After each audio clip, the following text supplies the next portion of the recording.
안녕하세요, 본초티처입니다. 오늘은 매니퓰레이터와 폴리곤 모델링 수업을 진행하려고 합니다. 영상 보시기 전에 구독과 좋아요 부탁드리고요. 수업 끝까지 들어주세요. 수업에 들어가기 전에 마야 설치법을 알려드린 적이 없어서 마야 설치법부터 알려드리고 다운받으신 후에 같이 따라해 보도록 할게요. 오토데스크 사이트에 들어가서 먼저 가입부터 진행해 주시고요. 마야의 자세히 알아보기를 들어갑니다. 정식 사업용 버전은 1년에 200만원이라는 돈이 들어가지만 학생용 버전은 1년간 무료로 제공받을 수가 있는데, 밑으로 내려보시면 제 이곳을 클릭하시고 절차대로 진행하시면 됩니다. 수업을 듣기 전에 설치 먼저 진행을 해주세요.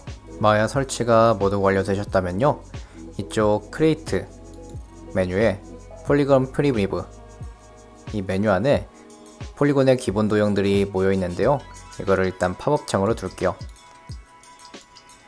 여기서 큐브와 QWER만으로 간단한 테이블을 만들어 볼 건데, 큐브를 꺼내면 뷰포트 그리드 중앙으로 이렇게 큐브가 생성되게 되어 있어요. 혹시라도 큐브를 클릭했는데 만들어지지가 않는다면 폴리곤 프리미브 옵션 중에 인터랙티브 크리에이션이 체크가 되어 있어서 그런데요, 이 메뉴를 알려드리기 위해서 일단 체크한 다음에 큐브를 클릭해 볼게요. 그러면 처음에는 아무것도 나오지 않지만 우선은 클릭 드래그로 이렇게 밑면을 만들어 주고 다시 한번 클릭 드래그로 두께를 만들어 주는 이런 기능입니다. 그래서 지정되어 있는 수치로 생성이 되는 게 아니라 내가 그때그때 큐브를 원하는 크기로 만들 수가 있는 거예요. 하지만 이거는 저는 잘 사용하지 않고요. 그럼 다시 한번 큐브를 꺼내서 마저 한번 진행해 볼게요. 그리고 이제 이렇게 큐브가 나오게 되는데, QWER을 눌러보시면 오브젝트 중앙에 이런 매니퓰레이터가 나오는데요, 저는 이 매니퓰레이터를 조절자라고 부릅니다. Q에서는 조절자가 나오지 않는 이유가 셀렉트 툴이어서 그렇고요. WER, 이 WER이 트랜스폼을 조절하는 툴들이어서 이 조절자가 나오게 되는 것입니다. 우선 W를 눌러서 무브 툴의 속성을 보자면 중앙의 네모난 부분은 XYZ 모든 축을 선택해서 움직이게 하는 것이고요. 각각의 축, X축은 빨강, Y는 초록, Z는 파란색의 화살표 부분을 드래그하면 선택된 축 방향으로만 움직이게 되고, 두 개의 축 사이에 있는 네모, 이 네모를 클릭 데려가면요, 그 두 개의 축으로만 움직이는 조절자입니다. R을 눌러보시면 스케일 툴도 조절자가 무브 툴의 조절자와 거의 같다고 보시면 되는데, 부피를 만들어주는 툴이다 보니 전체 부피를 조절하려면 중앙을 드래그하고 한쪽을 조절하려면 한쪽 축만 선택해서 조절하시면 됩니다. 이런 식으로 한쪽만 조절해도 되고요. 중간에 이 네모난 부분을 눌러보시면 Z축을 제외한 Y와 X축 스케일만 조절해도 되고요. Z와 X축만도 이렇게 조절이 됩니다.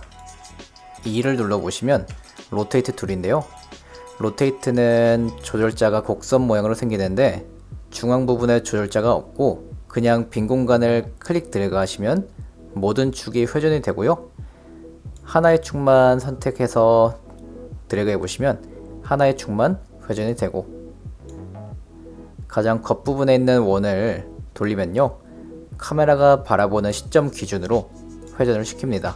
그리고 로테이트를 하다 보면 45도나 90도로 정확하게 돌려야 될 때가 많은데, 이럴 때는 채널 박스에 직접 타이핑을 이런 식으로 전체 드래그해서 0으로 하니까 방금 전에 있었던 이런 랜덤한 로테이트 값들은 다시 원래대로 돌아왔고요. 그래서 이제 Z축을 정확하게 90도를 돌리고 싶을 때는 이쪽을 일단 이렇게 돌려보시고 여기에 마이너스 90도니까 마이너스 90 이렇게 입력해주고, 그 다음 Y축을 돌리고 싶을 때 그때는 Y축에 90을 입력하고요. 그리고 이런 방법 말고도요, 이제 J를 누르고 하나의 축만 회전시켜 보시면 15도씩 이렇게 스냅이 걸리는 게 확인되실 거예요. 이쪽도 마찬가지고요. 그래서 15도씩 스냅이 되다 보니까 총 6번만 돌리게 되면 이런 식으로 정확하게 90도를 돌릴 수가 있어요. 이 제2의 정식 명칭은 스텝 스냅인데요. 툴 세팅, 이 툴박스를 더블 클릭해서 툴 세팅에 들어와 보시면 이곳에서 J를 누를 때 잠깐 활성화되는 게 보실 텐데요. 계속해서 활성화 시켜주거나 아니면 활성화된 거를 비활성화 시켜줄 때, 그때는 여기서 앱솔루트나 렐리티브, 오프 중에 상황에 맞는 걸 해주시면 되고요. 그리고 15도씩 스냅이 아니라 만약에 뭐 45도를 돌리고 싶다 그러면 활성화 시켜준 후에 45도를 여기 입력하고요. 그러고 나서 돌려보시면 이렇게 45도씩 스냅이 되는 게 보이실 거예요. 하지만 저는 그냥 15도로 스냅하는 거를 추천드리고요. 무브 툴이나 스케일 툴도 스텝 스냅이 있는데 WR 눌러보시면 W 무브 툴, R은 스케일 툴이라 나오죠. 그래서 W 눌렀을 때도 이 스텝 스냅이 있는데 이 J를 눌러보시면 여기에 있는 수치값은 1이에요. 네, 이 1은 뭘 뜻하는 거냐면요. 이렇게 J 누르고 위아래로 올려보시면 부드럽게 움직이는 게 아니라 이렇게 J를 뗐을 때는 부드럽게 움직이고 J를 눌렀을 때는 뭔가 딱딱 끊기듯이 스냅이 되는 거예요. 그래서 수치를 1씩 더 올려주고 싶을 때, 소수점 단위가 아니라 1씩 올려주고 싶을 때는 이렇게 J 누르고 하시면 되고요. 스케일 툴도 마찬가지로 J를 누르시면 이런 식으로 스냅이 걸려요. 그럼 이제 본격적으로 테이블을 한번 만들어 볼게요.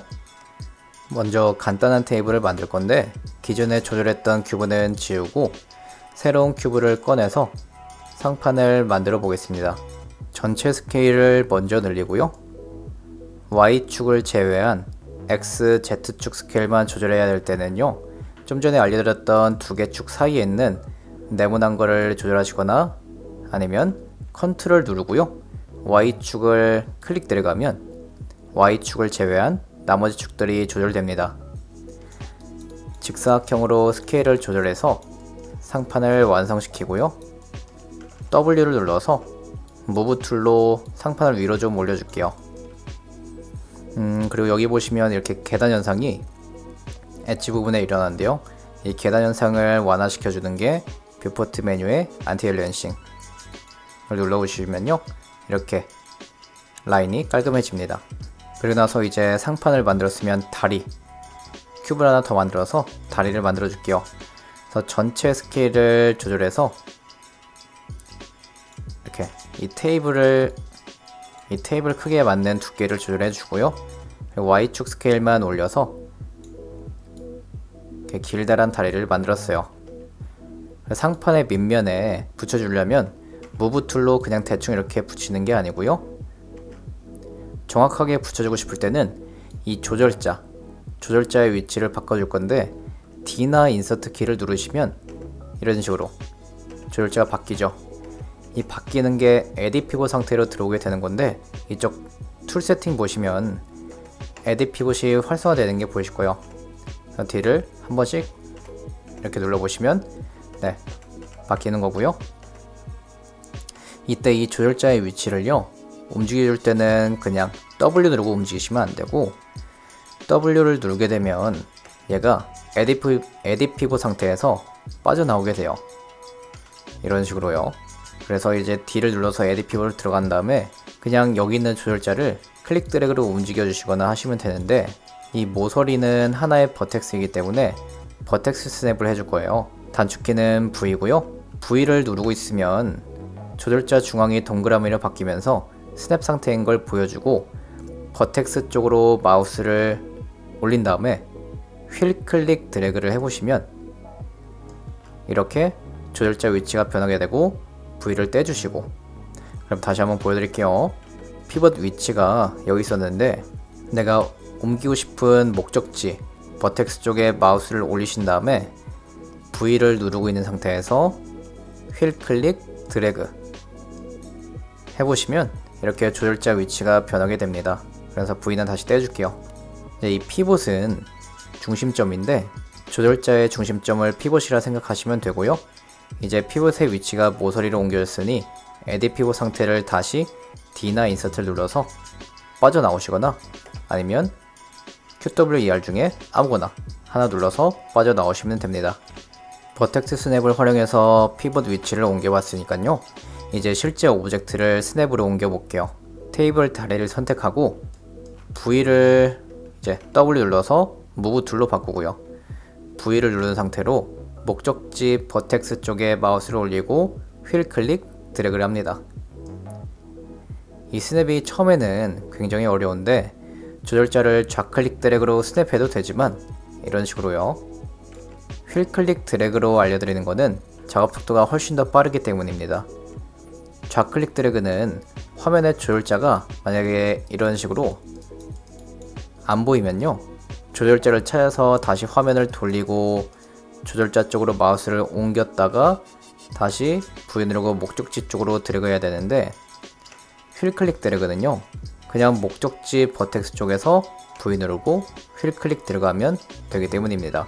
그러니 여러분들도요 꼭 휠 클릭 드래그로 스냅하는 연습을 해주시고, 혹시 휠 클릭 드래그를 했는데 목적지 버텍스로 안 가고 이렇게 이상하게 움직일 때가 있는데, 이때는 하나의 축이 선택되어 있을 때 이런 식으로 그 축만 움직이는 거예요. V 누르고 휠 클릭 드래그 했을 때 지금 선택되어 있는 게 이 Z축이기 때문에 이쪽 방향으로만 이렇게 스냅이 되는 거예요. 이럴 때는 W를 한 번 더 눌러주시면 중심축이 선택이 되고, 그 다음에 다시 V 눌러서 스냅을 진행해 주시면 이렇게 정상적으로 X, Y, Z 모든 축이 움직이게 됩니다. 조절자에서 이 노란색은 현재 선택되어 있는 축을 얘기하는 건데요, 만약에 X축은 원래 빨간색이지만 클릭해서 선택해주면 노란색으로 바뀌고, Y축, Z축, 그리고 센터 선택해 보시면요, 이 노란색이 선택된 걸 의미한 거니까 이거를 주의해서 봐주시고요. 모서리에 테이블 다리를 붙여주고 나면 이를 눌러 테이블 안쪽으로 회전시켜 줄 건데, 이때는 정확하게 90도를 돌려야 하니까 좀 전에 알려드렸던 스텝 스냅 기능을 활성화시키는 J를 누른 상태에서 돌려서 이렇게 Y축으로 90도를 회전시켜 주겠습니다. 그럼 이제 3개의 다리가 남았는데, 다시 얘를 똑같이 모델링 해주는 게 아니라 복사를 시켜서 옮겨 줄 겁니다. 그래서 복사할 오브젝트 Q 누른 다음에 다시 한번 정확하게 선택해 주시고 컨트롤 D를 누르면 그 자리에 겹친 상태로 복사가 되는데, 이 복사된 오브젝트도 똑같이 버텍스 스냅으로 각 모서리에 놓아 주겠습니다. 그래서 움직여야 되니까 W 눌러서 Move 툴로 바꿔주고요. V 누르고 목적지 버텍스에 휠 클릭 드래그, 컨트롤 D 눌러서 하나 더 복사해 준 다음에 V 누르고 휠 클릭 드래그,